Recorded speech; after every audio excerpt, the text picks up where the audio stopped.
Dəyərli bacı və qardaşlarım, bizə dəstək yeganə problemlərinizi bizimlə bölüşmək, haqqın yanında dayanmaq, haqqa arxa durmaq, nahaqqın başını əzməkdən ibarətdir.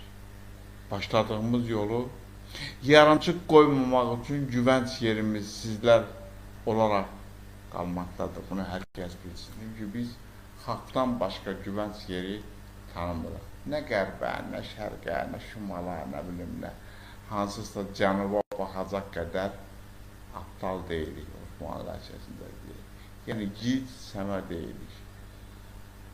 Amma bugünkü mövzumuz ümumiyyətlə Ukraynadan başladıq. Ukrayna silahlı qüvvələrini və kəşfiyyatının Rusiya ərazisində və həmin o güvəndiyi nüvə başlıqlarını daşıyacaq təyyarələrin 41 demək olar ki, sıradan çıxarılır. Baxın ha. Mən belə fikirləşirəm ki, bir dəfədə belə həmlə olsa, həmin o nüvə başlıqlarını daşıyacaq çiyinlər, təyyarələr deyil, elə putlerizmin özü olacaq.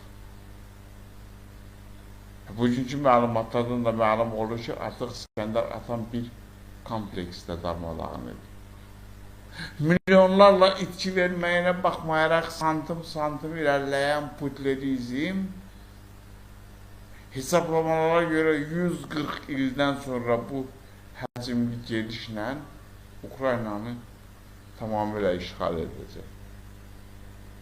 Qəribədir. Görəsən putlerizmin bu siyasi kursunun davamçıları necə? Və bugün məmləkətimizdə buna dayaq verən, buna söz deyən, buna nə bilim Putleri məğlub etmək olmaz, Rusiya nüvə dövlətidir deyən qüvvələr haradadır bəs? Harada o areşniklər, nə bilim vareşniklər, bəylər bütün kartlarını Rusiya açdı. Bütün artıq öztürü kartlar yoxdur. Hamısı açıqladı.